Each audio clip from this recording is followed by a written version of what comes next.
Бин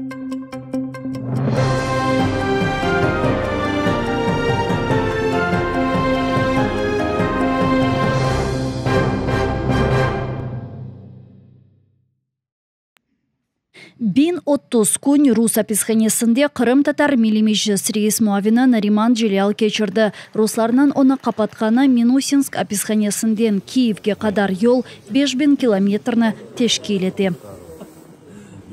Дня не втрачав надії на те, що колись це закінчиться, хоча внутрішньо я був готовий витримати весь цей несправедливий термін, який мені призначили в окупаційному суді Криму. Қырым татар саясатчысы Сонки Керек Киевде 2021 сенесі август 23 күні бұлынған еді. Халқара Қырым платформасының бірінші саммитінде иштирак етті. Осының чықышуында бүтін дүнияға işgalcilerinin репрессив системасының басқалары ве Русияның Қырымлыларының меңлегені деңіштірмек үшін япқан әрекетлеріні аңлатты. Işgalciler бұны бағышламадылар ве Нариман Желял Ахмежит янындаки Бейтаныш қасабасындаки евіне қайтқанынан Рус қавсызлық күшлері оны өз евінден хырсызлап микроавтобусқа отыртты ве белі олмаған тарафқа алып кеттілер.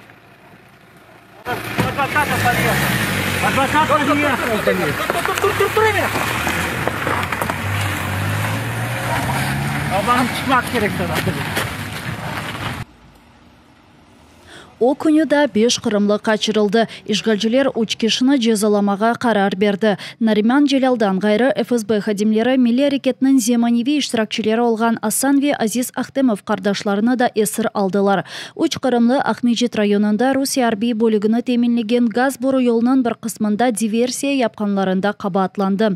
Есассыз делилернен темелсіз қабатлавлар тез язылған жинайы ішке кірсетілді. Оның үшін рус көвейчілері Ахтемовларға eziyet etmege başladılar. Naриман Желялны korkuzdыlar ve ona baskı yaptılar ve aynı zamanda Желялны desteklemege çıkan onlarca insanını tutup memuri davalar açtılar. Jurnalist. Mahkemelerde siyasi mabüsler yalan qabatlавларны rед etip, siyasi takip ve eziyetler hakkında bildiri edi. Ukrayna hakimiyeti ve meclis bütün Kırım tatar halkına baskı yapmağa hareket etilgeni ve Kırım tatar temsili organını qaralamağa tırışılğanı akta bildirdiler. Ama işgalcilerinin bu gibi planları suvğa düştü. Halk baskılarga bakmadan bütün mahkeme toplaşuvlarında mabüslerini desteklemege devam etti.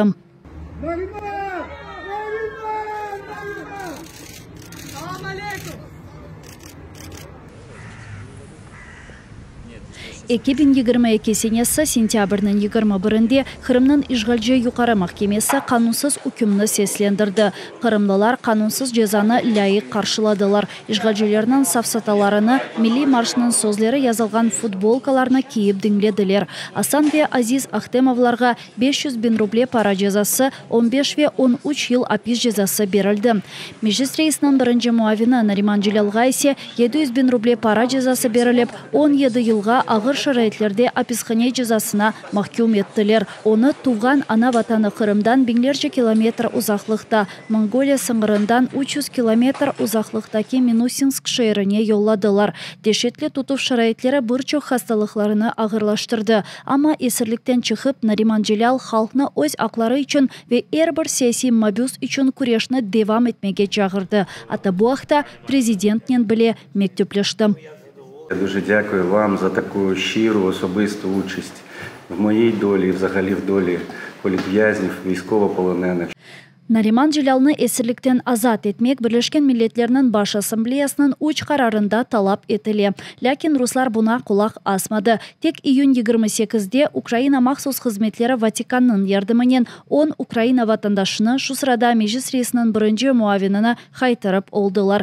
Lakin Rus esirliginde aleda 200'ge yakın Kırım esirleri var. Onların çokusu Kırım Tatarlardır. İşte Narimан Желял en evvela Rus esirliginde olganlarını hatırlap, vatandaşlarımızı azat etу faaliyetlerine koşulmağa hazır olganını bildirdim.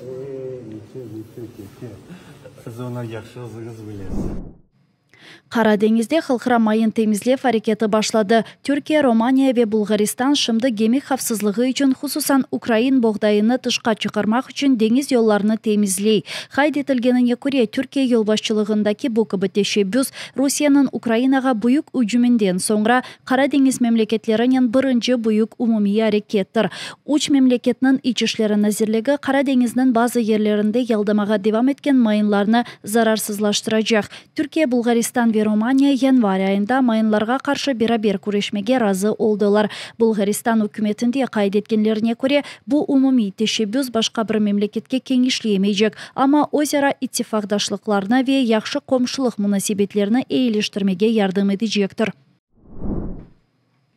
Кырым ужумчулары сызын ярдымыңызга муктач. 48-нчы айры ужум батальонунун аскерлерине эркун жеби машиналары ve оларны тамир этилүүв, тиббий тахлие машиналары, радиоэлектрон күреш тежизатлары, FPV дронлары ve истихбарат машиналары, бак тежизатлары, шахсий корчалав жихазлары ve да бир чок шейлер керек. Булардын эпосы ужум батальонунун шымдыки ихтиячларыдыр. Семедешлерimizdin омуруну корчаламага ve шаркый жебенин эң сыжак йөңелишлеринде тежавузчуну уруп yok etmege imkan bergen tejizatlardır. Bu kabi ihtiyaçlarının aylık maliyeti milyonlarının grivnanı teşkil eti. Ama er bir grivna bugün pek muhimdir. Kırım ucumcuları sistemalı destekке muhtaç ve sizge kolay olgan bütün bakşış usullarını teklif eteler. Ekranlarınızda Monobank kartasının numarası var. QR kod vasıtası ile ise şimdiki ihtiyaçlar için yatırım yapabilirsiniz. Halkara tölemeler için ise PayPal var. Hatırlatmak gerek ki er bir grivna umumi galebimizni yakınlaştıra.